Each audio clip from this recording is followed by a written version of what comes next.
Jean-Marie, merci de nous accueillir à ton chalet. Il n'y a pas de quoi. Non, c'est un lieu, je trouve, intéressant pour faire une entrevue sur l'histoire parce qu'on est vraiment en dehors du lieu où on se rencontre habituellement à l'université.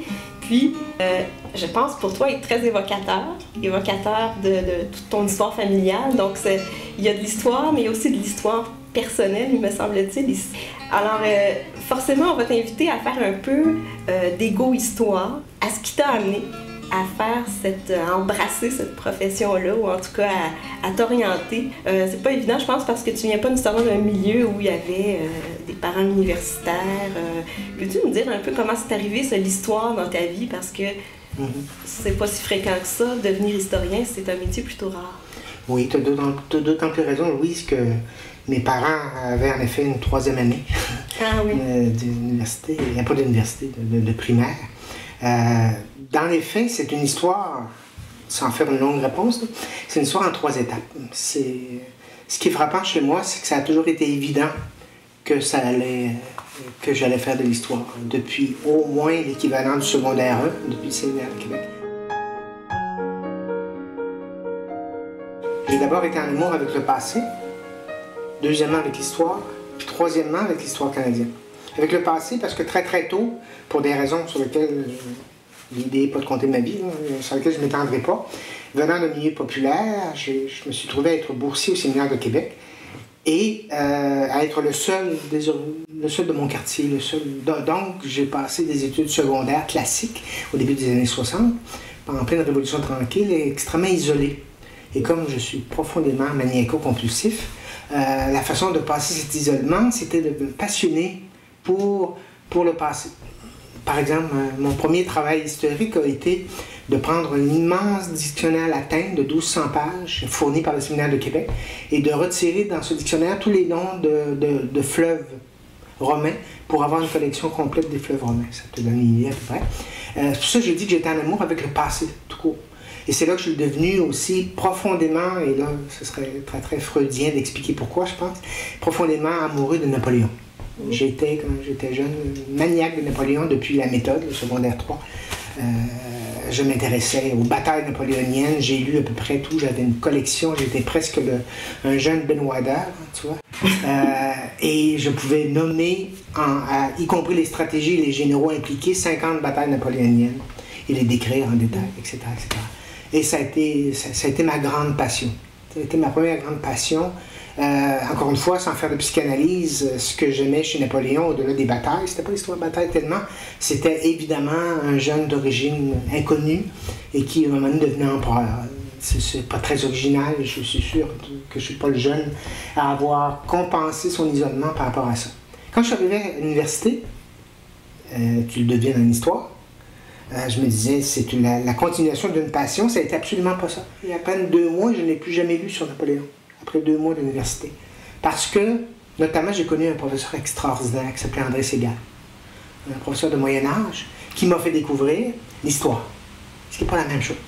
C'était pas un ensemble de connaissances du passé qui me permettait de procéder à mon rapport au monde sans vraiment qu'il y ait de lien direct. C'était plutôt de découvrir comment en histoire, il existait des processus autonomes détachés de moi. C'est comme ça que pour moi, la première passion, c'était cette deuxième passion, cette première passion pour l'histoire comme telle, c'était le Moyen-Âge. Segal nous avait décrit dans un cours extraordinaire l'homme, le paysan médiéval dans la forêt.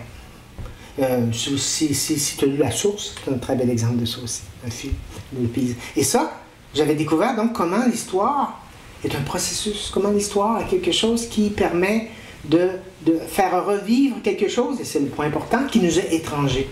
Donc ce n'est pas un rapport au passé, un rapport presque en miroir par rapport à soi, c'était plutôt un rapport à une connaissance, à un savoir, et aussi à une façon d'interroger autre que soi.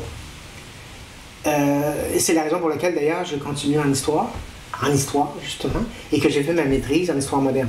Mais avant d'arriver à l'université, j'aimerais connaître peut-être un peu plus si il y a des choses dans ta première enfance qui déjà, et là encore une fois sans faire de psychanalyse, ont déjà indiqué soit une sensibilité ou alors des objets sur lesquels en fait tu as éventuellement travaillé. Parmi les choses sur lesquelles tu travailles aujourd'hui, est-ce qu'il y a des choses qui viennent de cette première enfance-là? Une sensibilité particulière à l'égard de certains groupes, par exemple? Ah, tout à fait. Tout à fait. Tu peux faire un lien, en fait, entre... Tout à fait. Mais en ce sens-là, pour ça, justement, il fallait, comment dire, non seulement découvrir le passé, non seulement découvrir ce qu'est vraiment l'histoire, mais découvrir aussi dans l'histoire un champ, découvrir quelque chose qui était plus précis. Oui. C'est pour ça qu'il faut attendre en sens de l'université, parce qu'en effet, le lien est absolument pas évident quand je m'intéressais au passé. Le lien était même pas du tout évident dans les thèmes qui m'intéressaient en histoire quand j'étais par exemple au bac, parce que c'était à l'université en passant aussi que c'est au bac que, comme je disais, que j'ai découvert l'histoire. Mais je m'intéressais à toutes sortes de thèmes qui n'avaient absolument pas rapport à mon passé. J'ai fait ma maîtrise sur un journal révolutionnaire. En ce sens-là, il n'y avait pas vraiment de lien. Mais il est clair qu'à un moment donné, dans un troisième temps, arrivé après la maîtrise, j'ai eu la chance de signer un contrat avec le ministère des Affaires, tu vas voir, je vais répondre à ta question de façon très indirecte, mais de signer un contrat complètement fou avec le ministère des Affaires sociales qui me demandait de faire une histoire de l'intervention de l'État dans le domaine social, notamment la charité, etc., le crime. Et c'est là, la troisième étape, où j'ai découvert l'histoire canadienne et québécoise. Et c'est là que très rapidement, vraiment très rapidement, et je ne pense pas non plus, tu as raison, que ce soit de la psychanalyse facile, très rapidement, les thèmes qui m'ont intéressé me permettaient de recouper l'enfance, mais l'enfance pauvre. C'est donc pas le rapport de l'individu isolé à Napoléon et à un passé en miroir. C'est pas non plus le rapport à un métier d'historien, peu importe le sujet, mais qui découvre la richesse de cette discipline. C'était au contraire, dans la fusion des deux, l'amour d'un métier, mais l'amour d'un métier qui s'appliquait à des thèmes qui me permettaient en effet, jusqu'à un certain point, non seulement de retrouver des éléments qui touchaient mon passé, j'en parle de la pauvreté, peut-être moins les crimes, parce que mettons, ma famille n'était pas très criminelle, mais aussi qui permettait par contre, il faut bien voir, d'assumer, parce que ça correspond aussi à cette étape de ma vie, d'assumer ma révolte. Parce que, comme tu sais, beaucoup de gens qui viennent d'origine populaire ne sont pas spontanément révoltés comme tels. Mais à un moment donné, il y a eu un moment dans ma vie, ça s'est passé très tard, au niveau de la fin de la maîtrise, et à la fin de la maîtrise, où justement ce rapport au passé populaire, est devenu pour moi extrêmement important. Pas seulement pour un rapport individuel, à cause d'un rapport individuel ou individualisant au passé, mais parce que derrière ça, il y avait la nécessité de refaire une histoire canadienne, québécoise, de ces gens-là. Et là, le lien était là, tout à fait. T'es un gars de Québec? Oui. D'où l'accent. D'où l'accent? Pas tôt, etc. Est-ce que la ville de Québec a eu une influence sur toi au sens où justement c'est une ville d'histoire? Il y a par exemple le cinéaste Jean-Claude Labrec qui est très inspiré par la ville, qui est très inspiré par toute l'histoire qu'elle porte. Est-ce que chez toi ça a eu cet effet-là? Non, pas vraiment. Pas vraiment. À cause même, tu vas dire que j'y reviens trop souvent, mais c'est quand même important, à cause même des 3 étapes. Tu vois, comment dire, quand j'ai découvert l'histoire au bac, l'histoire au sens général, comme par hasard, l'histoire qui m'intéressait de moins était l'histoire canadienne et québécoise. Je vivais pourtant dans une ville historique, mais cette ville ne m'intéressait pas. J'ai haï une bonne partie de mes années au séminaire. Dieu sait que si vous connaissez le séminaire, j'étais dans un milieu historique par excellence. Donc, au contraire, tout ce qu'il y avait d'historique à Québec, à la limite, me rebutait. C'est pourquoi j'ai été vers l'histoire moderne, l'histoire de la Révolution française. C'est seulement quand j'ai redécouvert l'histoire canadienne québécoise, l'histoire des pauvres, l'histoire des criminels, que là, en effet, j'ai redécouvert l'intérêt, mais à cette époque-là, j'étais à Montréal. OK. Mais après le séminaire, donc après ton cours classique, tu fais partie des derniers à avoir fait un cours classique, hein, ou presque. Tu entreprends donc des études en histoire à l'Université Laval. Oui. quelque chose de cette culture particulière de l'Université Laval qui t'a marqué d'une manière là, à long terme? Oui, tout à fait. Tout à fait, sous différents angles. D'abord, il y avait une tradition lavalienne qu'il fallait assumer comme telle, la tradition des Ouellette, la tradition des Trudel, la tradition des Hamelin. Quand je dis assumer, ça voulait pas dire qu'il fallait l'adopter de façon non critique. Ça n'a pas tout à fait été mon cas. Mais il reste que l'opposition, comme tu le sais, Québec-Laval était réelle. On parle ici, on s'entend de la fin des années 60. L'époque des Wallows aussi, etc. Donc, mais encore à la fin des années 60, il y avait cette opposition. Ce qui est intéressant par rapport à moi, c'est que d'abord, j'ai été, pour des raisons que je disais tantôt, étant tiré du côté des histoires modernes, étant totalement rebuté par l'histoire québécoise, la tradition lavalienne m'a inspiré, comment dire, à l'inverse. J'ai plutôt été du côté des études de Galarno, par exemple, des travaux de Galarno. Et en ce sens-là, j'étais en réaction à cette tradition-là. Mais ça a très vite relativement changé parce que j'ai fini par travailler avec Hamelin aussi. Mais il reste que à cause même de ce rapport ambigu avec la tradition lavalloise, j'épilogue pas parce que je pense que tu sais ce que je veux dire par la tradition lavalloise, sinon un antinationalisme, du moins un regard beaucoup moins nationaliste que Montréal. À cause de cette tradition critique, j'ai au contraire, ironiquement, très très facilement intégré les travaux des Séguin, les travaux des Wallows, par exemple. Et en ce sens-là, l'influence était là, mais contrairement d'ailleurs, ironiquement, à beaucoup de mes collègues de ma génération à Laval, je ne suis pas vraiment devenu Lavallois, de l'École de Québec.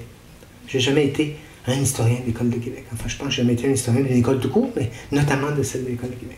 Donc, ce qui t'en reste, c'est un peu un point de vue critique sur toute cette tradition-là, en fin de compte. Critique et aussi, c'était très riche de voir les oppositions, encore une fois, philosophiques, mais aussi les positions de Hamelin étaient alignées sur des positions politiques de façon très très claire.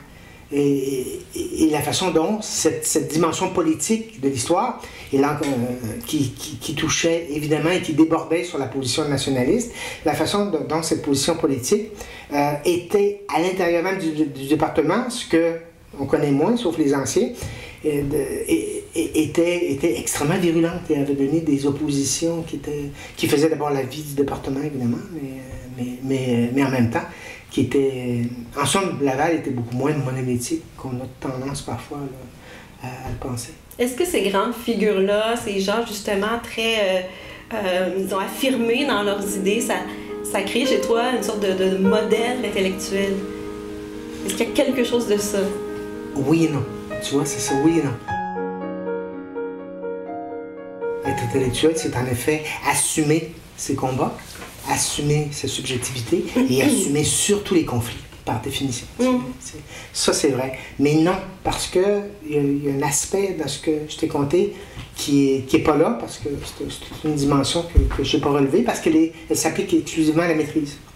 C'est que j'ai fait mon bac à Laval, mais j'ai aussi fait ma maîtrise. Je pense, si on fait de l'égo-histoire important, ça a été en maîtrise les grèves étudiantes, la militance. Et là, comme tu vois, c'est pas du tout la même chose. Ça n'a aucun rapport avec l'influence d'une école d'interprétation historique. C'était beaucoup plus profond.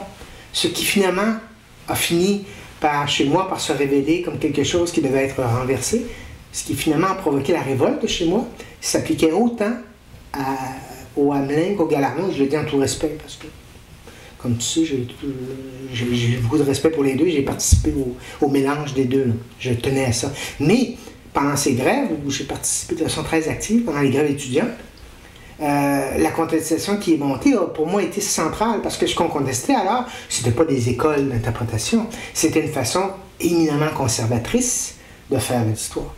Vous savez, la première grève en 1975, j'étais déjà en maîtrise avec Galarno, une des revendications principales était d'intégrer la connaissance de Marx au cours de bac. Pendant tout mon bac, j'avais jamais entendu le mot Marx, en ce sens-là. Et ce qui m'avait enthousiasmé, c'était tous les étudiants de bac, je rappelle que j'étais en maîtrise en 1975, et de maîtrise, solidairement, s'étaient aperçus que c'était absolument impossible. Et la grève avait été féroce par rapport à ça, parce que les profs ne voulaient rien savoir. on avait découvert le profond conservatisme, et encore une fois, j'insiste, tu vois, c'est pour ça que je faisais la distinction. Le profond conservatisme, non pas de l'École de Montréal, non pas de l'École de Québec, les deux. De la façon dont cette histoire, finalement, était si peu intéressée aux approches théoriques progressistes. Ben, c'est ça, tu dis deux choses, en fait. Tu parles du conservatisme, mais tu soulignes aussi une chose sur laquelle j'aimerais qu'on revienne un peu plus tard. C'est, au fond, tout ce rapport de notre métier, de cette discipline qui est l'histoire avec la théorie. Je pense que c'est un de tes grands chevaux de bataille, que cette nécessité que tu ressens d'intégrer la théorie à notre réflexion historique. C'est la chose principale. Donc, j'aimerais qu'on y revienne un peu plus tard. Mais avant de passer à ça, je voudrais avancer dans ton parcours de formation parce que c'est pas banal. Tu t'en vas après tes études à Laval, à Paris. Donc, c'est le petit gars de la basse ville qui s'en va enfin dans la grande ville.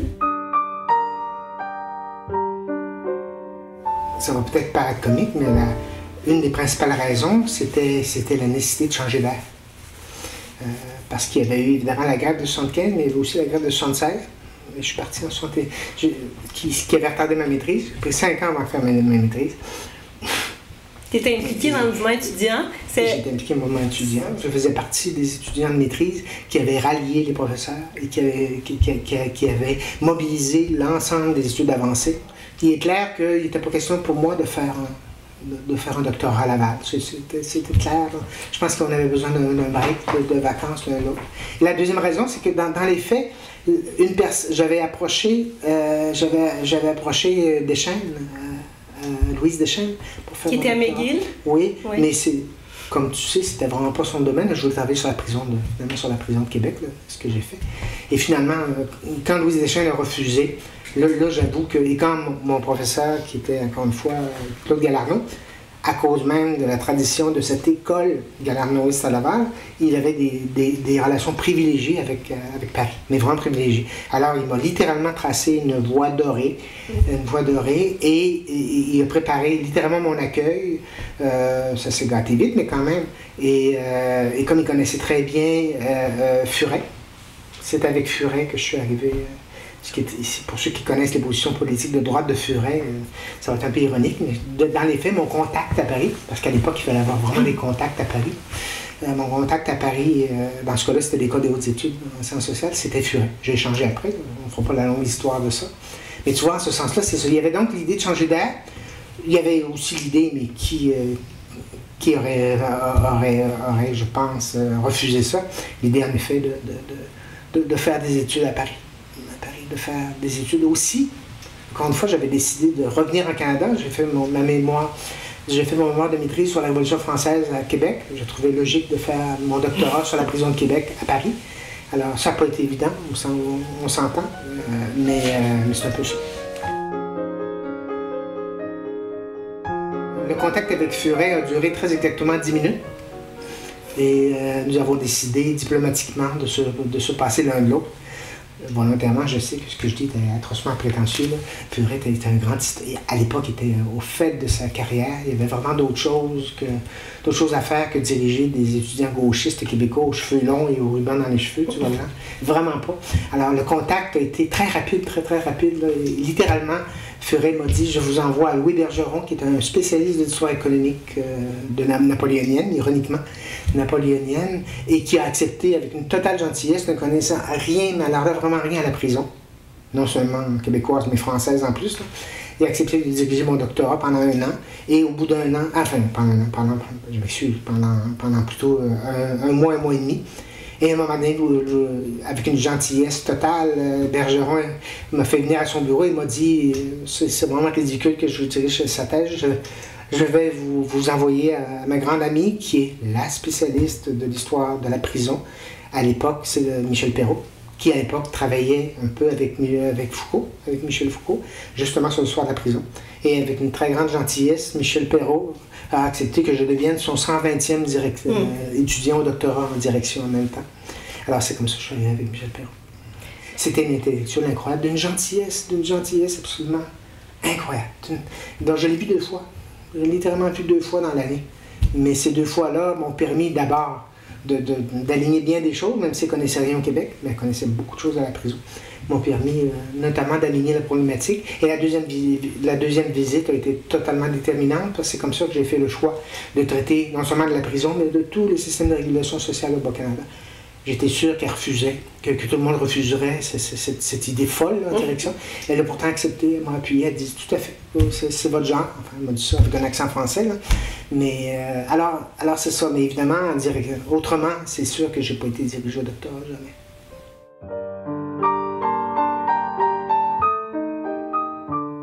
La première expérience avait été le contrôle dont j'ai parlé pour le ministère des Affaires sociales, où il s'agissait de retrouver les lois du passé où l'État québécois était intervenu dans le domaine social.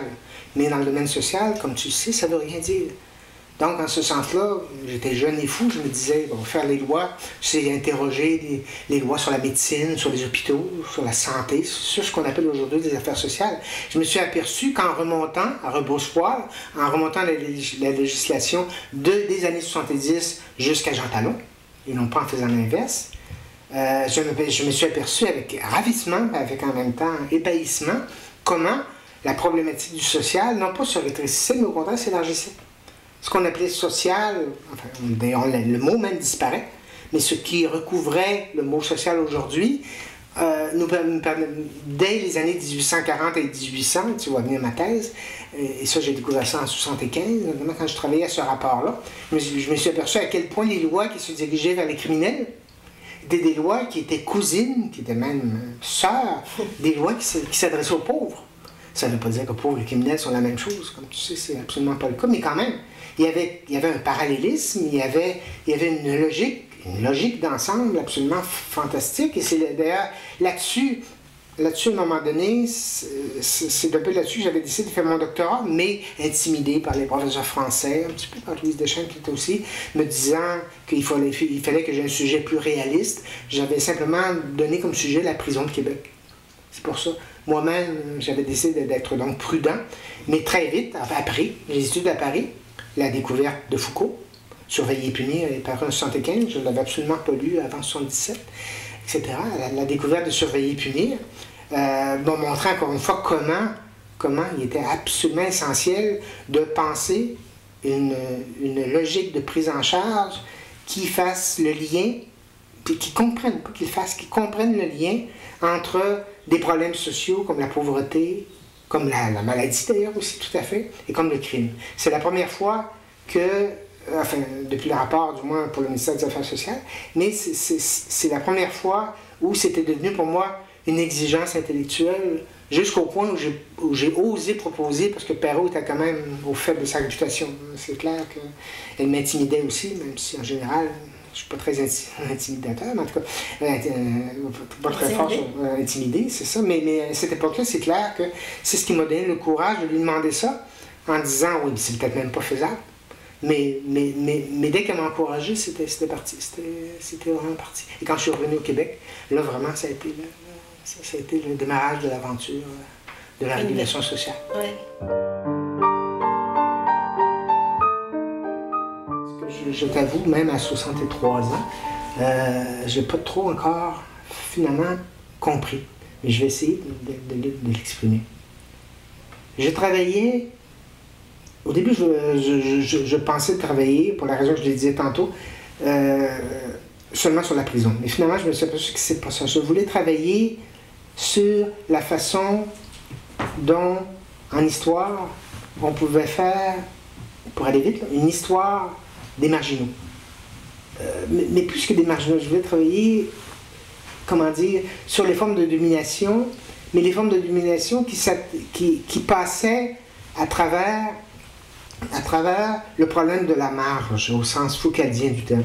C'est-à-dire le problème de personnes, de populations qui, soit par ce qu'ils manquent, la pauvreté, ou soit parce que ce qu'ils ont fait de trop, le crime, dans les deux cas, des personnes qui se trouvaient pris sous les raies, RETS, d'une domination.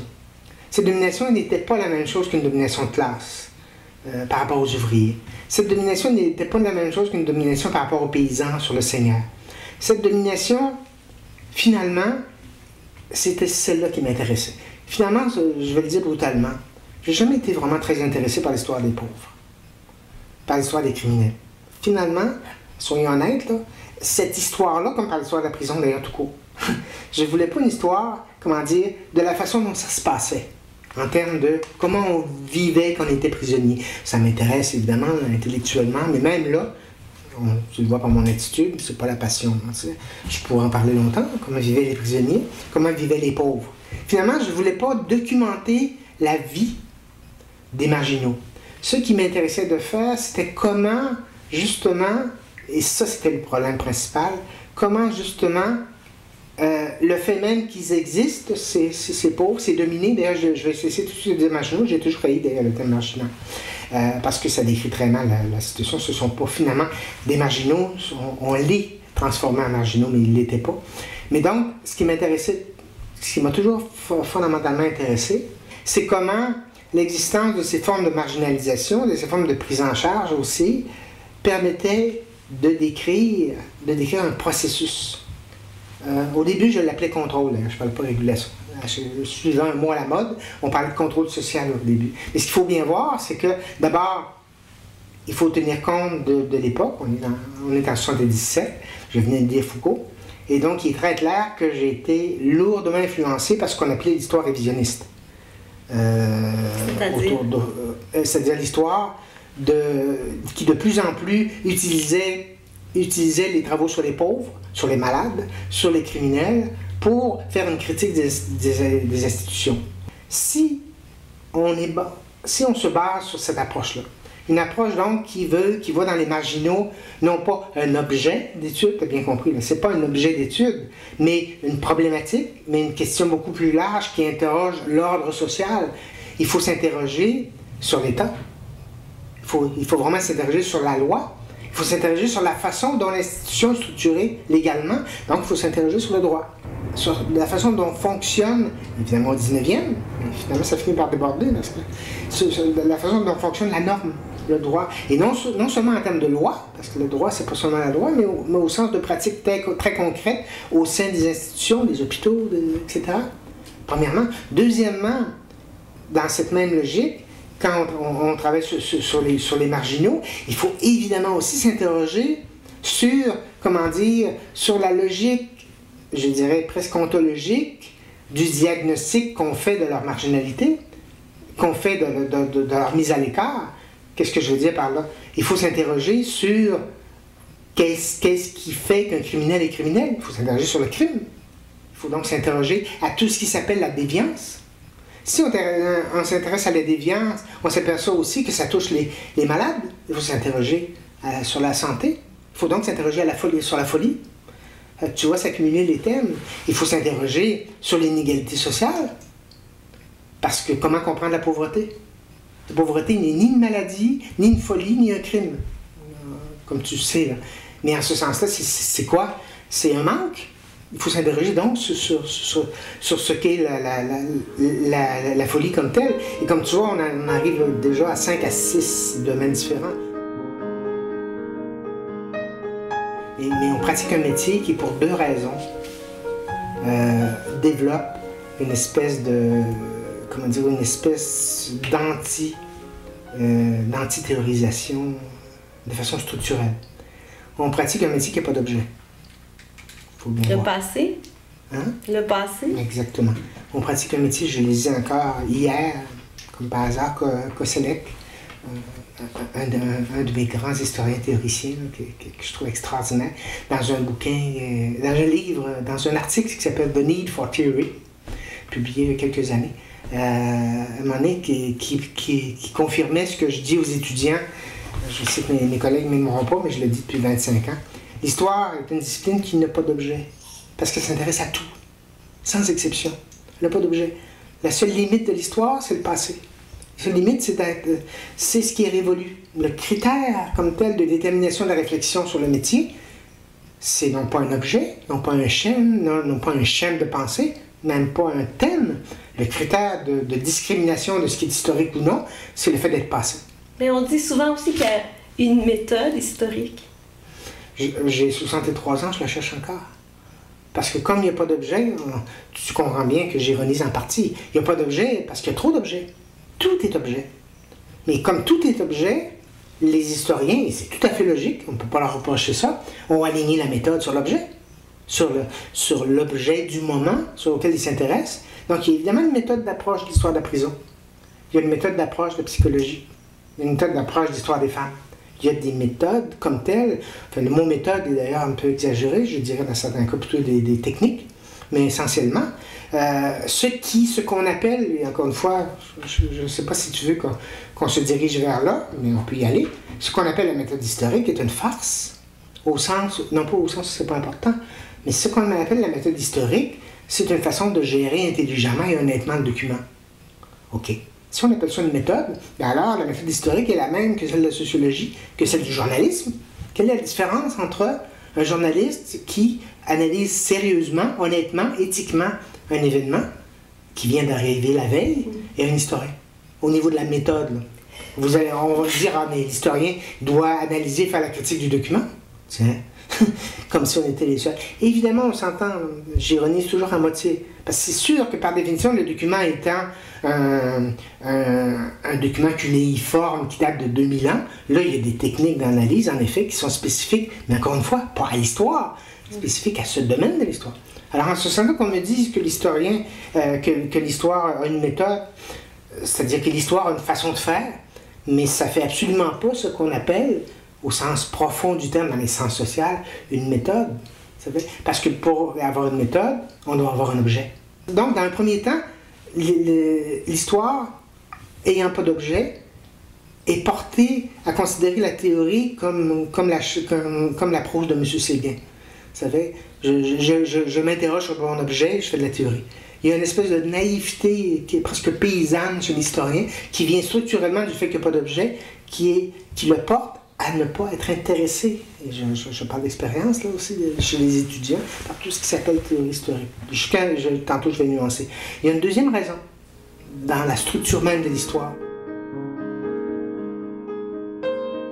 Quand on a un objet de recherche, 95% de notre énergie va être pour dépouiller des sources. Ça, il n'y a pas une discipline, et je le dis, s'il y a des sociologues qui écoutent, j'ai débattu longtemps avec des sociologues là-dessus et ils ont fini par avouer que j'avais raison. Il n'y a pas une discipline qui est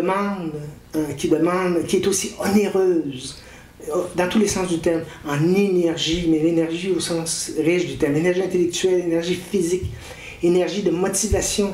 On peut être brûlé par des archives, mais c'est extrêmement lourd. En ce sens-là, il y a du côté historique, il y a un investissement dans la source qui fait qu'à un moment donné, au bout du compte, ça va bien pour un article. Quand ça fait 20 ans qu'on fait de l'histoire et qu'on s'intéresse à différentes choses, qu'on a publié 25 articles et 2 bouquins, à un moment donné, dans la logique des choses, on se dit déjà que j'ai fait ce travail immense de dépouillement, et pas rien de dépouillement, on s'entend, je parle aussi d'analyse de l'humain, déjà que j'ai fait cette analyse-là, peut-être que si je réfléchis un peu plus abstraitement sur l'objet qui est à la base de mon analyse, ça va être suffisant. Mais ça devient suffisant. Alors, et qu'on regarde la structure des articles des revues d'histoire comme la RAF, comme les annales, c'est pareil, avec exception, on va s'apercevoir que ça donne physiquement, pratiquement dans la vie, une structure tout à fait la même. Une structure où est-ce que les deux premières pages sont en effet l'espèce de bonne conscience théorique que se donne l'historien en citant d'autres historiens, très rarement des non-historiens, ça arrive, et à un moment donné en définissant l'objet. Je travaille sur la prison, donc je vais définir ce que j'entends par enfermement. Ça, c'est en général le plus loin qu'on voit. Et une fois qu'on a fait ça, tout le reste de l'article, des 25 pages, est consacré à la structure empirique, à la démonstration empirique. Et très souvent, et tu sais, j'ai fait les comptes à un moment donné, avec Faison, on avait fait ça, très souvent, à 80%, les auteurs cités dans les 2 premières pages ne reviennent plus jamais. On pourrait faire une espèce de graphique de chacun des articles, c'est rien qu'une illustration de ça. Je ne sais pas si tu avais prévu de me poser la question de qu'est-ce qu'on entend par théorie, concrètement. Qu'est-ce qu'on entend par théorie? C'est vraiment central. C'est que le problème, c'est que la phobie de beaucoup d'historiens de la théorie, si je la dénonce, encore une fois, c'est pas les historiens que je dénonce. C'est une espèce de maladie infantile de l'historicisme. cette phobie, parce que justement, on caricature ce qu'on entend par théorie. Combien d'historiens vont dire, je l'ai lu combien de fois, même les historiens sérieux là, vont dire, ah mais la théorie, c'est nettement mieux laissé aux philosophes et aux autres sciences sociales. Nous, on est nettement mieux dans les sources. Je pourrais faire un florilège de ces citations, et pas des moindres. Je pense à Chaunu, je pense. Pourquoi, là? Mais c'est ça mon point, c'est que on caricature la théorie, et pour moi, c'est devenu même presque une obsession dans mes dernières années. Là. On caricature la théorie comme un cadre, comme une définition. Et c'est ça le grand problème. Le problème, c'est qu'évidemment, si on caricature la théorie comme un cadre, on imagine la théorie comme une réponse préalable. Et c'est ça le problème. Et comment ne pas être révolté comme historien de gérer, de dealer, si tu me permets l'anglicisme, avec une perspective analytique qui fait qu'il faut absolument avoir une réponse préalable. Et évidemment, les sociologues pressés vont se justifier en disant non, c'est pas une réponse préalable, c'est une hypothèse. Mais c'est un jeu de mots ridicule. En ce sens, c'est quoi une hypothèse si c'est une réponse, sinon une réponse préalable, mais qui n'a pas encore été prouvée et qui évidemment va l'être si on a la patience de finir le bouquin. En ce sens-là, c'est une farce là, entre hypothèses. L'idée, c'est ça. Si c'est ça, la théorie, moi comme d'autres, ne m'intéresse pas. M'a jamais intéressé. Vous savez, je veux pas savoir, par exemple, je veux pas avoir une définition préalable de la vulnérabilité qui va déterminer mon travail sur la vulnérabilité.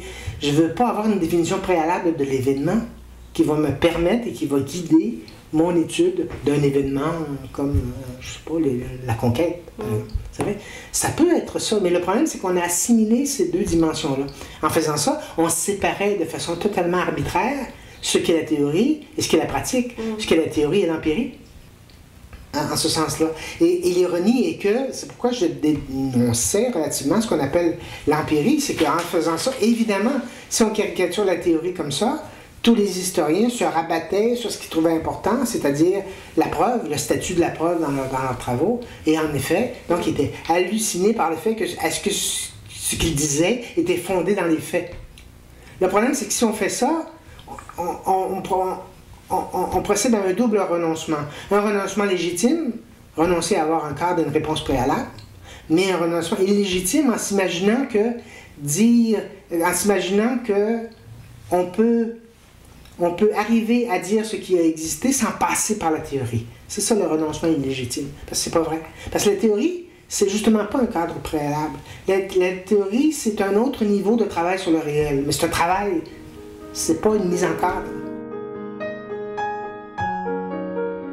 Travailler sur la théorie, c'est avant tout travailler sur des concepts, et j'essayais de montrer aux étudiants que l'important, c'est pas de le définir, c'est ça l'ironie, c'est pas de le définir. Quand on le définit, c'est qu'on a déjà fait le travail. C'est que le travail intéressant avait été fait pour nous. Parce que le travail intéressant, c'était plutôt d'analyser, comment une telle réalité conceptuelle nous permet d'approcher le réel. L'exemple de la régulation, pour moi, si tu me permets 2 minutes encore, est le plus bel exemple. Au début, j'utilisais un concept qui était, encore une fois, là aussi, certains de mes collègues vont être fâchés contre moi, qui était tout à fait bancal, qu'on appelle contrôle. C'est un très bel exemple, je pense très concret. C'est pas théorique au sens caricatural du terme. J'utilisais le mot contrôle. Alors, je m'apercevais que le mot contrôle est un concept qui, comme tous les concepts, avait dans son contenu quelque chose d'irréfragable, de non négociable. Le mot contrôle implique en soi la réussite ou non de quelque chose qui est un rapport inégalitaire comme tel. Et le rapport inégalitaire est rempli, le mot contrôle le dit, par le fait justement que le dominant contrôle le dominé. En faisant ça, utilisant un concept-là, il y avait déjà, c'est un bel exemple, il y avait déjà des éléments de réponse dans le mot, dans le concept. Une lecture préalable. Exactement. Et c'est ça. Il y a toujours lecture préalable, mais dans ce contexte-là, cette lecture préalable faisait du concept un concept inefficient, inepte comme tel. Tout simplement parce que, justement, entre le dominant et le dominé, il s'agit beaucoup plus de choses beaucoup plus complexes qu'un contrôle. Il existe plutôt une dynamique de rapport où il y a évidemment contrôle, il y a évidemment domination, mais il y a aussi réplique, il y a aussi agency, enfin, encore une fois. Comment trouver un autre concept qui remplaçait contrôle et qui permettait justement de ne pas donner déjà une réponse préalable. C'est comme ça que j'ai choisi le mot régulation. Parce que le mot régulation décrivait, par définition, beaucoup plus de contrôle, mettait en place un système. Impliquait aussi qu'il puisse y avoir, jusqu'à un certain point, en effet, régulation, qu'il puisse y avoir la chance que ça fonctionne. Impliquer, par définition, c'est aussi dans le mot de régulation, qu'il existe des règles, des normes, qui sont au cœur même du système. Et qui impliquait finalement, dans le mot régulation, un système qui, à la limite, n'avait pas de limite préalable en termes d'objets précis. Tu vois? Là, tu as un exemple d'un concept qui est, pour moi, qui n'est pas concret, là, on s'entend, mais qui est extrêmement riche. Mais tu vois, ce que je suis en train de faire, si on veut, c'est de la théorie. Mais cette théorie-là a comme seul but de permettre de comprendre le fonctionnement de la prison. Tu vois? En ce sens-là, c'est toujours ce qui me désolait, c'est comment on rabattait la théorie sur les cadres préalables. Et comment, en faisant ça, on passait à côté de la véritable richesse du questionnement conceptuel qui est à la base de la théorie. Je t'amène ailleurs à parler de l'archive. Je le mets au singulier parce que je fais référence à cet ouvrage d'Arlette Farge, Le goût de l'archive. Est-ce que tu as le goût de l'archive? Oui, tout à fait. Tout à fait. Tout à fait. Tout à fait. Mais pour des raisons, pour plus qu'une raison. Il y en a qui ont le goût de l'archive parce que c'est la vie du passé qu'on a devant. C'est vrai, mais non, le goût de l'archive, mais ça peut être pour d'autres raisons. Je cite encore Koselleck, Renat Koselleck, qui est un des grands historiens, je trouve, qui m'a influencé. Un grand historien tout court. Koselleck parlait du droit de veto des sources. Dans un passage extraordinaire qui montrait que, justement, qu'on ne peut rien tirer de la source sans passer par le moment théorique. C'est un des rares historiens que j'ai vu oser écrire ça, sacrilège. On ne peut rien tirer des sources. Tout ce qu'on peut tirer, c'est des fausses évidences ou même des vraies évidences. Un tel a dit telle chose dans tel document. Mais il disait aussi, c'est bien beau de dire ça, mais on ne peut pas aller à l'inverse et dire que tout passe par la théorie et que la source est simplement l'archive, est simplement le moyen par lequel se réalise dans un espèce de moment hegelien la raison théorique. C'est pas du tout ça. Et c'est là que dans un passage extraordinaire, il disait, non, pour l'historien, la source a un droit de veto.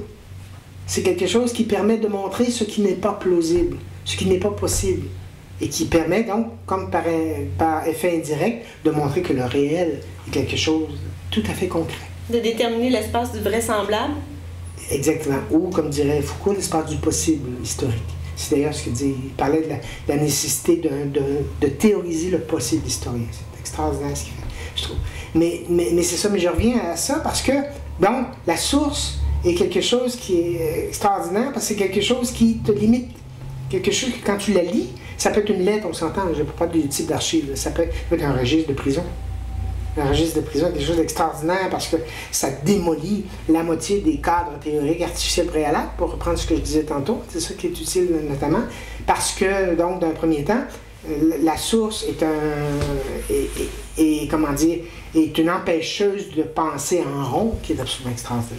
Absolument. Ça peut être une lettre, ça peut être tout ça. Mais la source aussi est quelque chose qui, au contraire, peut permettre de penser autrement. C'est ça qui est intéressant.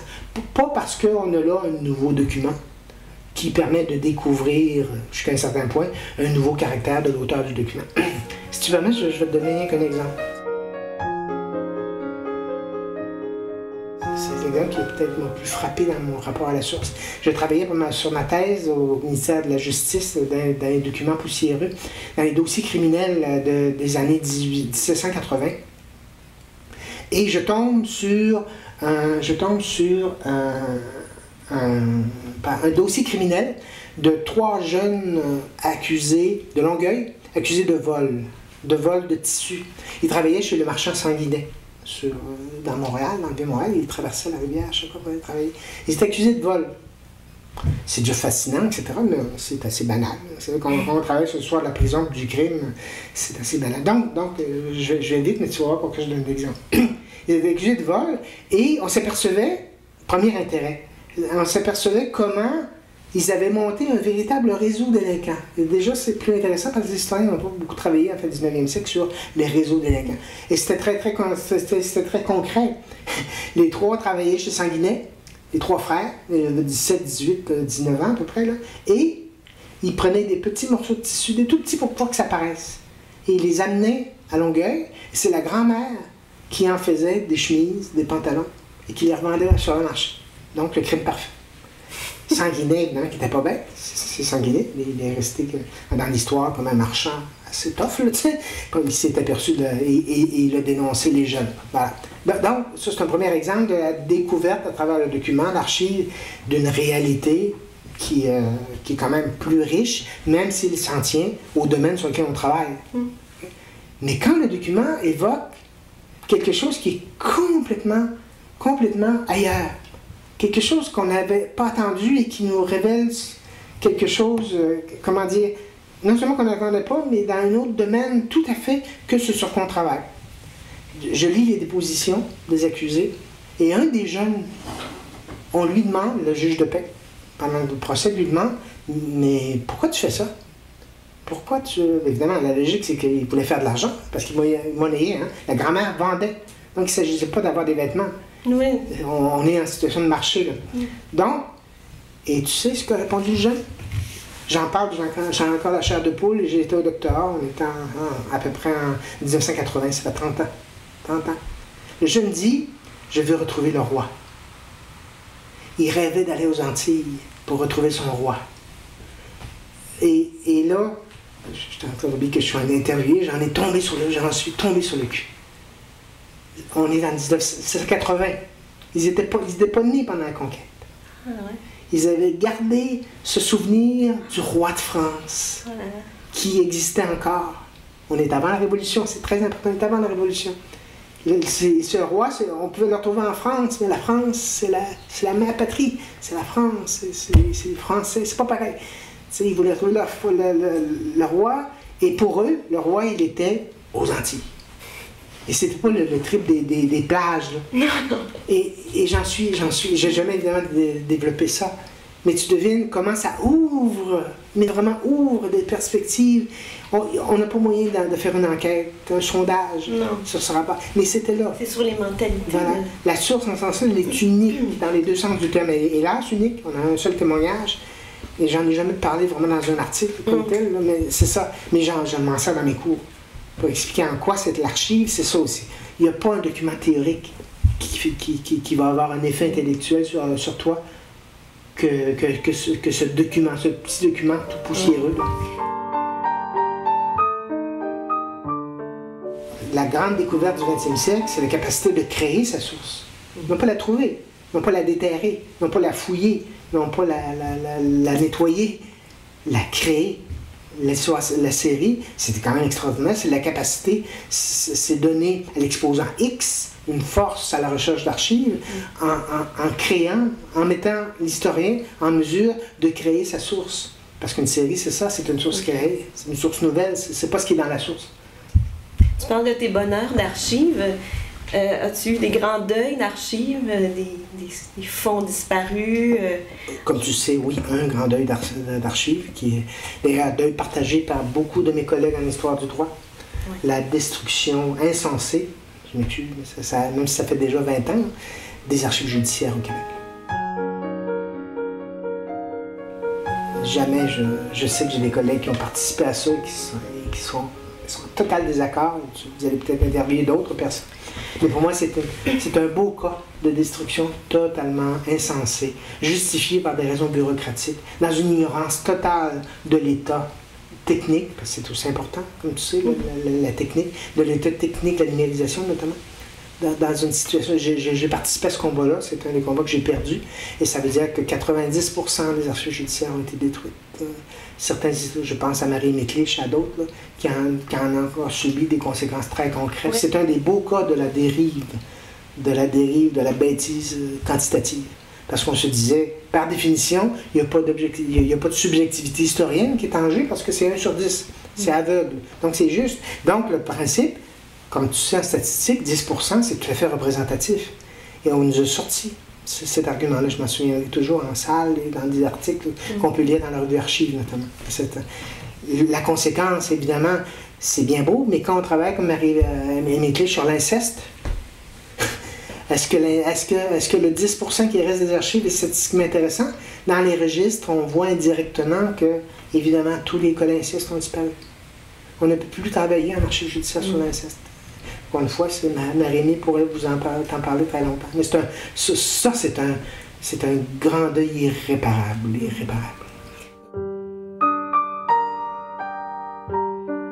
Et à côté des archives judiciaires, tu as beaucoup travaillé avec les archives religieuses ces dernières années. Des archives bien tenues la plupart du temps par les archivistes qui ont tout collecté, tout consigné. Et aussi bien retenu aussi. Bien retenu aussi. Pardon, oui. C'est en gros, c'est encore un souvenir.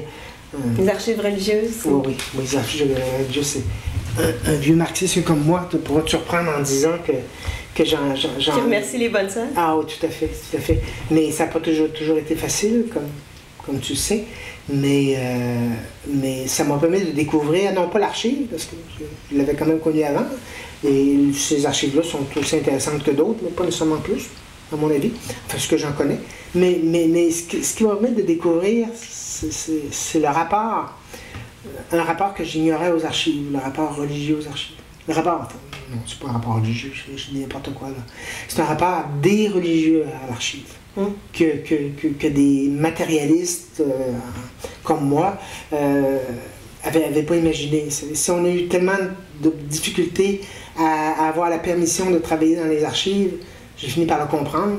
D'autres l'ont peut-être compris plus vite que moi, notamment ceux qui ont travaillé en histoire religieuse. C'est comment, en effet, les communautés avaient le sentiment d'être responsable, mais à un niveau que jamais j'avais vu les autres archivistes être, y compris de ce qu'on a nous-mêmes dans nos documents. Être responsable, non pas seulement du document, être responsable du sort des personnes qui étaient concernées par le document. Et c'est ça, quand on a compris ça, là, c'est ouvert d'autres possibilités. Ils ont une conscience historique très forte parce qu'elles vivent dans l'histoire. Tout à fait. Mais en même temps, elles doivent protéger. C'est plus qu'une conscience, c'est vrai, tu as raison, c'est une conscience historique. Mais ce qui m'a frappé, c'est qu'elles doivent protéger les mères, les filles qui étaient là, et toucher au registre qui donne le nom de la mère, de la malade, de l'assistée, etc. C'est toucher à la vie, même s'il est mort, ça n'a aucune importance.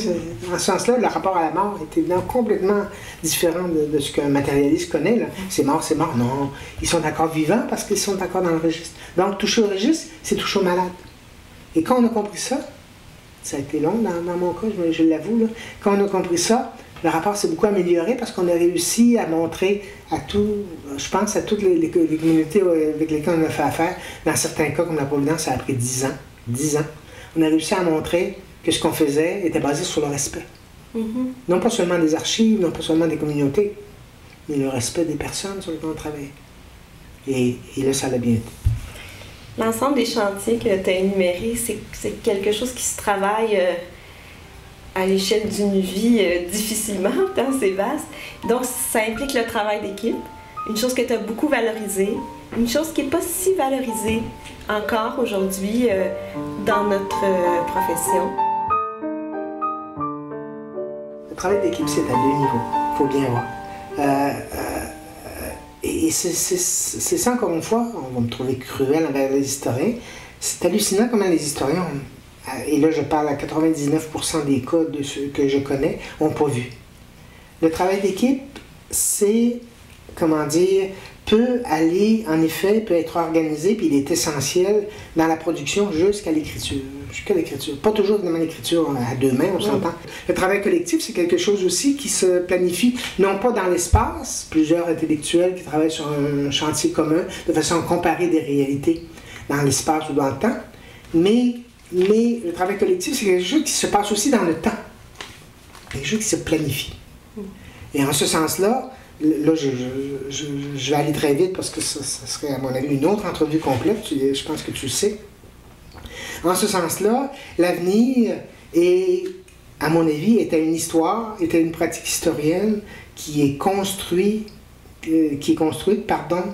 autour de collectifs, non pas de production d'analyse, mais de collectifs de programmation et de planification de la recherche. Tout le centre d'histoire de la régulation sociale, pour moi, pas tout, mais centre autour de la capacité, à partir d'un thème commun, d'organiser un travail collectif qui n'est pas un travail seulement de production commune, mais bien avant ça, en amont, de travail de planification, d'organisation de la recherche qui ne peut que se faire en collectif. Et en ce sens-là, le collectif est quelque chose qui s'étire dans le temps. Le collectif devient une projection dans le temps, parce que je vois, littéralement, je l'ai toujours vu depuis 20 ans, même là, je vois venir les ordres d'étudiants de maîtrise et de doctorat travailler sur des thèmes qu'on n'a pas encore inventés, mais qui sont permis par l'infrastructure collective qu'on a mis en place. Ça, c'est très différent. Les deux, pour moi, sont absolument inséparables. Non pas comme l'une étant, justement, ils ne sont pas séparables comme l'une étant la condition de l'autre. La recherche n'est pas la condition de l'enseignement, et vice-versa. C'est simplement deux formes qui, ensemble, donnent toute sa force à l'intellectuel qui est un historien ou un prof. C'est ça que je veux dire. Je suis un prof, mais je suis un chercheur, les deux ensemble. C'est d'autant plus d'un pays, sans reprendre un grand débat, tu comprends bien, parce que ça sera un grand débat, d'un pays qui a confié, avec raison, l'essentiel de sa recherche aux universités. Contrairement à la France, par exemple, la CNRS, des choses comme ça. C'est un choix politique qui a été fait, c'est un choix que moi j'ai toujours entériné. C'est un choix très très juste, même s'il est, tu as besoin de te dire, difficile. Mais vraiment très difficile. Et qui entraîne des risques de bureaucratisation. Mais encore une fois, tu deviens que je ne veux pas entrer là-dedans, c'est un long débat. Et là-dessus, je fais partie de l'infime minorité de ceux qui pensent que la recherche à l'université, c'est quelque chose d'extraordinaire. C'est vraiment quelque chose d'extraordinaire. Quand j'enseigne, et vraiment sans blague, y compris des sujets sur lesquels je travaille depuis 30 ans, comme la prison. Mon dernier cours sur les inégalités sociales m'a donné une idée d'analyser la prison autrement. Mais vraiment, en cours, je donnais un semi-magistral et je répondais à la question d'une étudiante, qui est un membre de la classe, et qui, à un moment donné, en y répondant, je m'apercevais, ben oui, c'est ça, dans mon chapitre sur la prison, je pourrais faire ça. Combien de fois c'est arrivé? Et à l'inverse aussi, en situation d'enseignement, combien de fois, puis j'ai donné tantôt plusieurs exemples de ça, combien de fois, par exemple, quand on parle des sources, combien de fois la pratique même de travail sur le registre et d'analyse sérielle des documents, et la pratique très concrète qui me permettait de faire une demi-heure sur qu'est-ce qu'une source, et surtout qu'est-ce qu'une source produite. Alors que si j'aurais pu lire un bouquin là-dessus. Mais la pratique concrète, là, à mon avis, c'est à la prétention, mais je ne pense pas me tromper, avait donné à ce cours-là une texture et une qualité que n'aurait jamais eu la lecture d'un bouquin sur qu'est-ce que l'histoire quantitative. As-tu un souvenir d'enseignement particulièrement cher à ton cœur? Un moment où tu as eu l'impression vraiment d'avoir bien fait ton travail, d'avoir été utile? Ah, plusieurs fois. Mais il y en a un qui me revient, tu vas rire. Vous allez penser que je vous niaise, mais c'est tellement incroyable. Je donnais un cours, c'était un cours d'intro. Ça fait longtemps que j'ai pas, au grand dam de certains collègues, ça fait longtemps que j'ai pas donné le cours d'intro. Je donnais le cours d'intro avant la Confédération à l'UQAM. Et je sais pas pourquoi, je pense que c'était pendant une grève à l'UQAM, c'est une fois sur deux, là. Une année sur deux. C'était de retour de grève, je pense. Mais à un moment donné, je donnais le cours sur Durham. Après la rébellion. Et c'était, enfin, il n'y avait pas tout un cours d'intro sur Durham, mais il y avait une section sur Durham. Et là, à un moment donné, je voulais expliquer le rapport Durham aux étudiants. Et là, il s'est passé quelque chose de très bizarre qui se passe seulement en situation d'enseignement. C'est ça là-dessus, les profs. Vous allez me comprendre, c'est extraordinaire ça. À un moment donné, j'ai complètement mis de côté mon plan de cours. Et là, je voulais leur expliquer Durham. Et là, je me suis mis à leur parler comme Durham. Non pas de dire Durham, dans son rapport, voulait dire ça. Quand il parlait d'un peuple sans culture, il n'était pas nécessairement méprisant. il relevait carrément, c'est un très très bel exemple de l'approche libérale. C'est un superbe exemple du libéralisme que j'ai expliqué. Enfin, je ne rentre pas là, c'est pas ça que je vais expliquer. En tout cas, j'aurais pu leur expliquer comme ça. Mais non.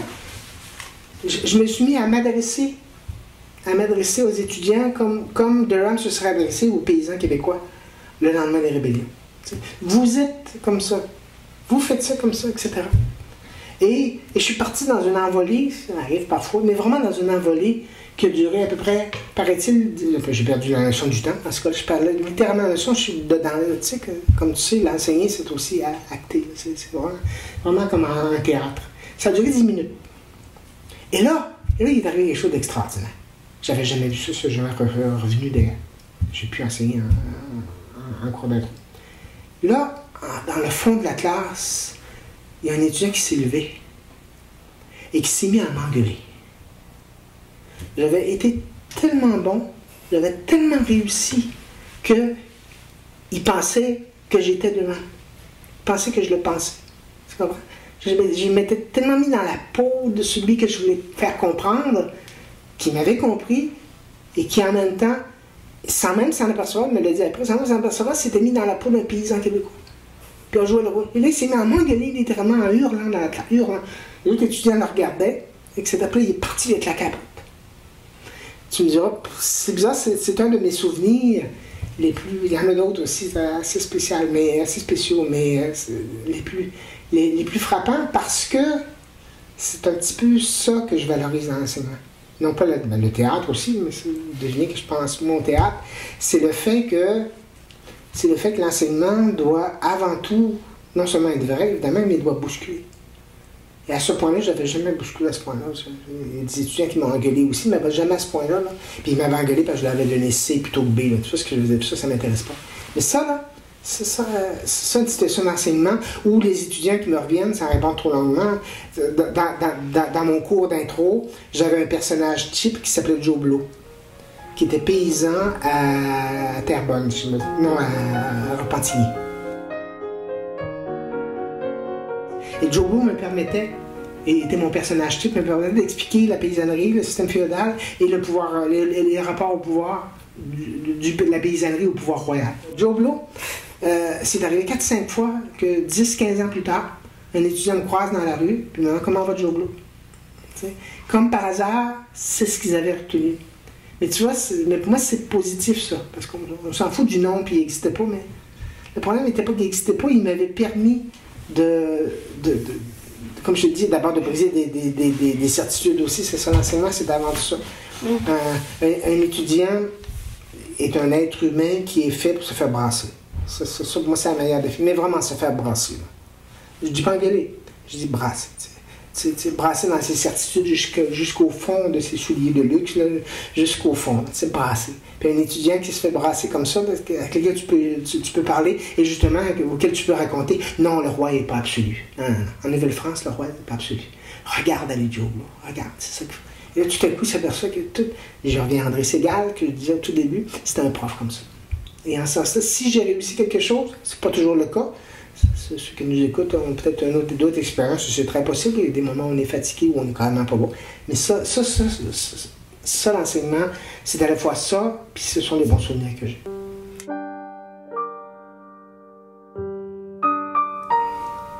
Le grand récit est quelque chose que je trouve utile. Mais le problème, c'est qu'il n'y a pas à être certain. C'est ça la différence.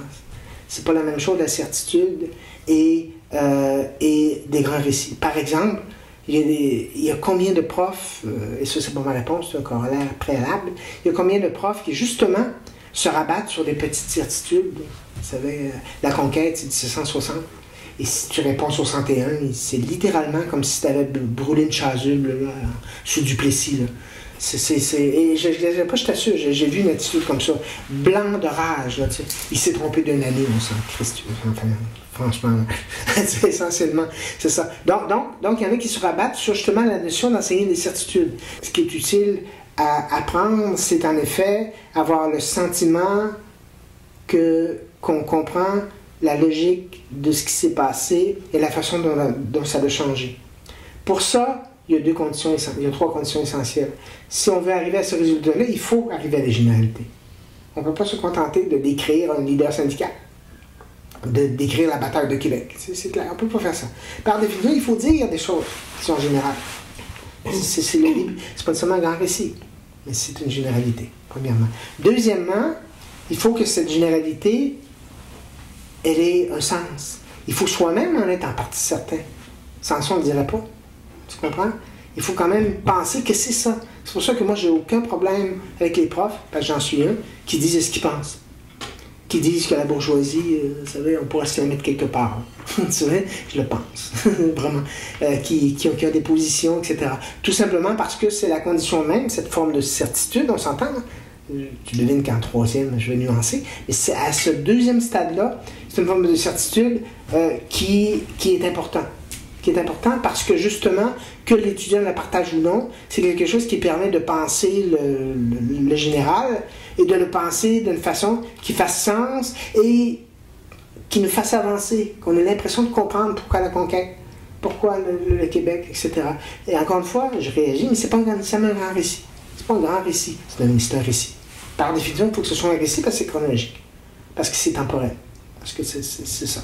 Donc, en ce sens-là, d'un deuxième temps, pour ça, ça prend en effet au moins, j'ai failli dire une hypothèse de certitude, au moins une gageure, une espèce de saut dans l'eau de la piscine en disant, oui, je pense vraiment que la conquête, c'est ça qui s'est passé. C'est vraiment ça, je le pense. J'en suis convaincu. Ça, c'est important de le dire. C'est vraiment important, je pense, de le dire. On pourra après, c'est mon troisième point, mais c'est cette affirmation de généralité qui permet de comprendre que vraiment aux autres, de faire sens de l'histoire qu'ils ont vécue, ou du moins qu'ils enseignent, elle ne peut pas se permettre d'être présentée de façon dogmatique. C'est ça le troisième point. C'est ça l'affaire. C'est-à-dire qu'il faut que le prof, en même temps, dans le même geste, leur dise « on n'est pas certain ». Dans 20 ans, il est très possible qu'on n'ait pas le même récit. Et actuellement, d'autres vont avoir un récit différent. En ce sens-là, en effet, c'est pas une certitude, le mot dogmatique est central pour moi. C'est pas un dogme. C'est pas quelque chose qui fait partie d'une réalité, justement comme 2 plus 2 font 4 ou comme la conquête est en 1760. C'est pour ça que c'est pas intéressant, la conquête. C'est une certitude pas intéressante. Bien, expliquer la conquête, notamment par l'évolution des empires mondiaux, et on pourra faire, je le ferai pas, une réponse en quelques minutes là-dessus. Pour moi, ce serait une incertitude heuristique. Quelque chose dont je suis certain, mais heuristiquement, je sais que là-dedans, il y a quelque chose d'abord, qui ferait qu'on pourrait aller plus loin, qu'on pourrait trouver d'autres choses qui enrichiraient, sans le contredire, cette analyse mondialisation. Tu sais, je fais ici allusion aux nouveaux travaux sur la mondialisation et sur le néocolonial, pas le néocolonial, les approches colonialistes, mais en même temps, par exemple, si tu me permets un exemple, on est loin de la prison, là, mais expliquer la conquête, ce serait aussi intégrer, ce qu'on n'a pas fait encore, les approches sur je m'excuse, je commence à perdre mes termes, sur les subalternes, l'histoire subalterne, qui n'est pas, dans l'histoire du Québec, à ma connaissance, très bien intégrée. Alors que l'histoire du colonialisme nouveau, le néo... Enfin, je m'excuse, je perds l'expression. Les travaux sur le nouveau colonialisme ont maintenant enrichi, notamment McGill, avec Gray, enrichi. Mais tu vois, c'est ça. Sans faire l'histoire pour l'histoire. Tu vois, en ce sens-là, c'est ça que je veux dire par certitude. Il faut passer par la certitude, mais il faut très clairement, avoir toujours en tête quelque chose qui, historiquement, temporellement, est incertain.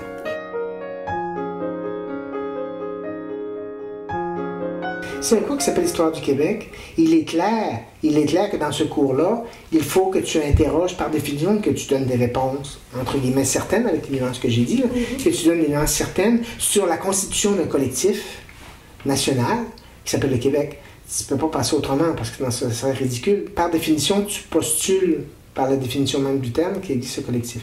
Mais quand tu fais ça, comment tu le gères? Tu le gères comme un dogme unique? Tu comprends? Tu le gères comme l'existence d'un collectif qui, par définition, l'emporte sur tous les autres collectifs. Et là, le mot emporte implique une prise de position éthique à 2 niveaux. L'emporte parce que c'est meilleur, l'emporte parce que c'est plus important, ce qui n'est pas la même chose. L'emploi partiel meilleur, c'est ridicule, donc on n'en parle pas longtemps. Mais l'emploi partiel plus important, c'est là que l'option nationaliste est la plus traîtresse. Parce que, en disant ça, c'est que la forme d'union collective nationale, dans un cours sur l'ordre du Québec, apparaît comme la plus importante. Mais si on veut vraiment faire un cours du Québec en parlant de collectif, à mon avis, si on fait ça, on passe à côté de quelque chose de bien plus important que sous prétexte que les étudiants ont besoin d'avoir un sentiment national. Ça, pour moi, c'est la bonne partie de la bullshit. Là. Ce qui est intéressant, ce serait de montrer, si je donnais un cours d'histoire du Québec rapide, là, ce serait plutôt de montrer comment cette forme de coagulation collective, qu'on appelle la nation, est quelque chose qui se fait en parallèle avec d'autres formes de regroupement qui font que le collectif national ne peut se penser qu'aux dépens, mais en même temps que par la création et la dissolution de formes, par exemple, comme les classes, comme les rapports de genre, comme les rapports ethniques. Dans ce sens-là, il ne s'agit pas de dire que les Américains existaient pour être politiquement corrects. Il s'agit au contraire de montrer que si on veut saisir le Québec, il faut saisir jusqu'à quel point la forme d'existence nationale s'est faite de façon fragile, c'est fait de façon conflictuelle, et c'est fait de façon temporaire, en bonne partie. En ce sens-là, tu vois, c'est là que la certitude devient aussi incertitude. C'est un exemple.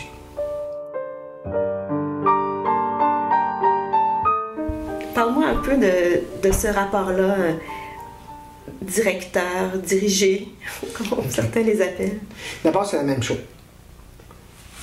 Premièrement, dans le premier temps, ce que je disais sur Durham, dans un cours d'intro de première année, c'est exactement le même rapport, dans le premier temps. Absolument la même chose.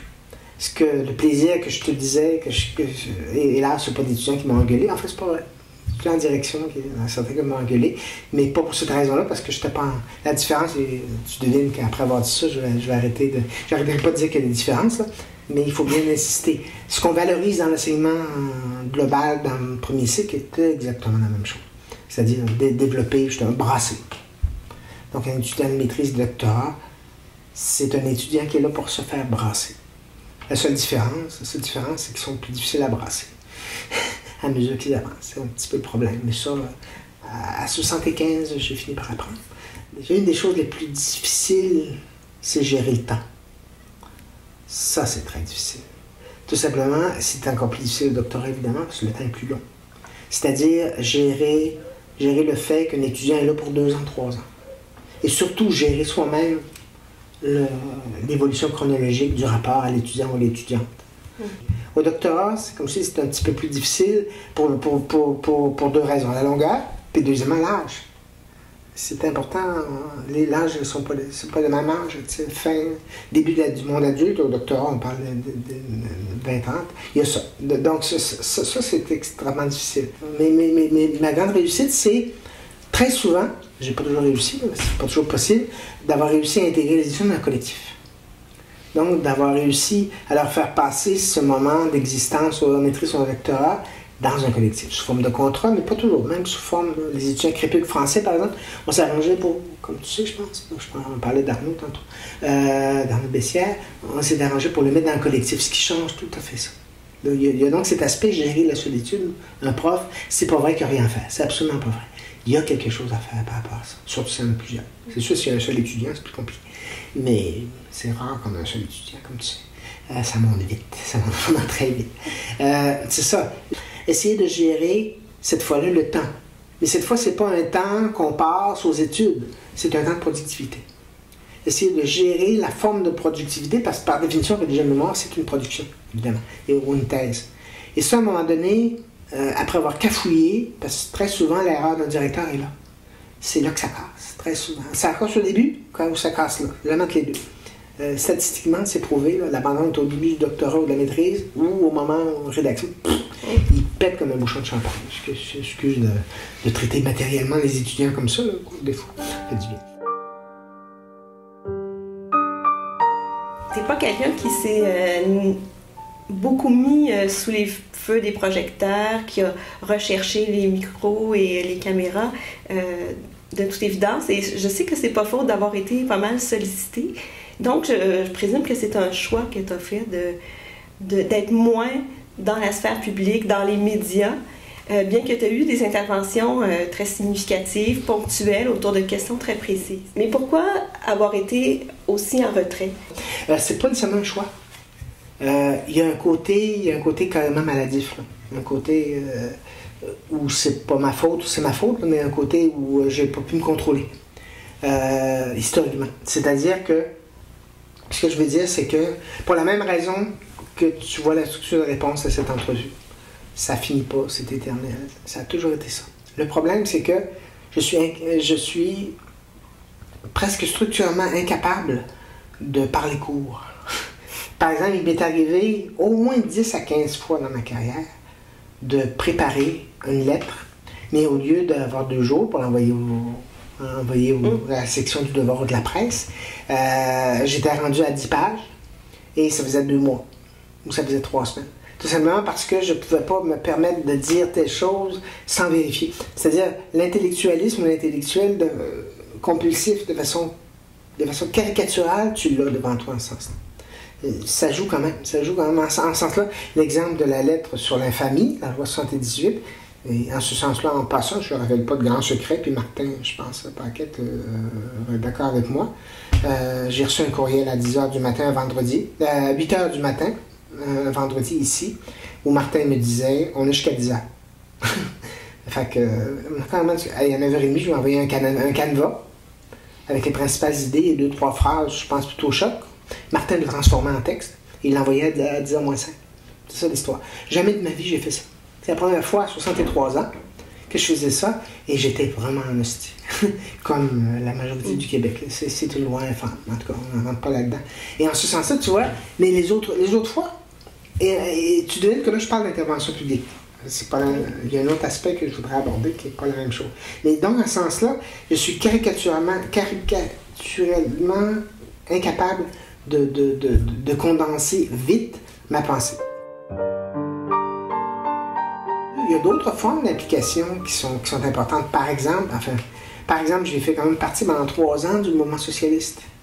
C'est-à-dire que malgré les lectures, tout ce qu'on a dit depuis tantôt, là, je prenais des heures et des heures chaque semaine. J'ai travaillé sur le programme du mouvement socialiste. J'ai travaillé avec des amis et des collègues. Évidemment, c'était seulement 100 personnes et tu devines que ça n'a rien donné, mais ça c'est d'autres choses. Mais pour moi, ça fait partie. Il y a toujours les grèves en histoire, c'était pareil. Il y a toujours des moments collectifs. Mais là, justement, où j'étais pas l'intellectuel individuel qui parlait au peuple. J'étais celui qui, dans les luttes politiques, à ras du sol, formulait un programme. C'est là, par exemple, que la réflexion sur l'État m'a fait beaucoup avancer. Parce qu'il fallait que je rédige la partie du programme sur l'État avec 2 autres collègues. On parle des années 1980, ça fait pas longtemps, ça. Mais en faisant ça, j'assistais aux assemblées. On travaillait avec les groupes sociaux. J'ai eu une expérience extraordinaire avec les groupes sociaux. J'ai travaillé, encore une fois, je te dis, j'espère que c'est clair, c'est pas pour justifier ma présence dans le social, là, mais quand, par exemple, j'ai été pendant 15 ans au collectif de recherche sur l'itinérance, qui est un collectif de recherche, mais qui travaillait avec les groupes d'intervention sur les itinérants, et où il y a une expérience, c'est aussi la 3e partie de ma question. Il y a l'implication politique directe, mais il y a aussi le travail universitaire qui est tout sauf une tour d'ivoire, malgré ce qu'on pense. Vous savez? Par exemple, par le biais de collectifs, comme l'écrit, collectif de recherche sur l'itinérance, est un collectif de recherche qui a donné des bouquins. J'ai 2 articles là-dedans avec une étudiante, Marcella Rangouise. C'est tout ce qu'il y a de sérieux, là, etc. Tout ce qui est Tour d'Ivoire. Mais ce collectif-là a permis de renouveler la problématique de l'itinérance au Québec, et pas par rapport aux intellectuels pétés, là, par rapport aux groupes comme le Frappru, aux groupes sociaux qui, justement, en lisant nos bouquins, plus qu'en lisant nos bouquins, en travaillant avec nous dans nos réunions, ils étaient là, ces représentants-là. Et on a eu des échanges parfois, tu dois te dire, très virulents, parce qu'on était des intellectuels pétés, mais justement, on leur montrait que non. Il y a un exemple, quand on expliquait, quand on demandait aux différents groupes sociaux, qu'est-ce que vous appelez l'itinérance? Vous savez, demandez ça à des gens qui militent avec les itinérants 24 heures sur 24. D'abord, c'est très dur. Ils te regardent comme une espèce d'imbécile. Et tout à coup, il y a un déclic qui se fait. Et là, à un moment donné, ils s'aperçoivent qu'ils n'ont pas la réponse. Pour Adona, ils n'ont pas la réponse. Ils ne savent pas c'est quoi l'itinérant. Ils savent que le gars est là. Mais... Et là, tout à coup, on commence à parler. Ça c'est l'intervention sociale. Et c'est pour ça que le mot tour d'ivoire m'a toujours fait réagir à ça. Les gens qui parlent de tour d'ivoire, je sais que c'est pas toi, là, c'est les gens qui se rendent pas compte à quel point l'université, malgré ce qu'on pense, malgré son aspect le plus pété, le plus intellectuel, le plus philosophique, le plus subventionné, le plus bureaucratique, tout ce que tu veux, c'est des universités qui, en province comme ailleurs, baignent dans les milieux sociaux de façon incroyable. Est-ce que j'ai droit à une question, comment dire, un post-scriptum, ou je sais pas comment l'appeler? J'aimerais savoir si la maladie transforme le regard de l'historien. Non, il transforme le regard de l'intellectuel et de l'individu. Enfin, c'est pas vrai. C'est juste une réponse facile que je te fais là. Non, comme c'est une maladie, sans rentrer dans le détail, comme tu sais, grave,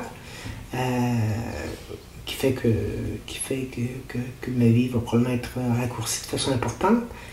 Ce que ça change, c'est en lien avec ce que je te disais tantôt. Par définition, ce qu'on fait dans la recherche, c'est la façon dont on envisage que l'avenir devrait être. En ce sens-là, la première découverte, c'est que si on est mort en 2-3 ans, la première découverte, c'est que justement, on ne participe pas à cet avenir. Ça, c'est atrocement dur. C'est atrocement dur, ça. Parce qu'en ce sens-là, non pas qu'on n'aura pas le temps d'eux, ça aussi, évidemment, on n'aura pas le temps de finir telle chose, c'est bien clair, ça. Mais encore plus profondément, c'est qu'on perd ce plaisir de l'attente d'un avenir désiré. Enfin, on le désire toujours, mais le désir est devenu maintenant totalement théorique parce qu'on sait qu'il ne peut pas se réaliser, même dans ses débuts. Et là, tu dis, je ne parle pas de la révolution socialiste. Tout, sous quelque forme que je sois. Toute forme de projet. Ben voilà. Toute ma carrière a été bâtie, et je le dis vraiment sans prétention aucune. L'histoire oublie que toute ma carrière a été bâtie sur des projets à long terme. Le Centre d'histoire de l'évaluation sociale, tout a été bâti à long terme.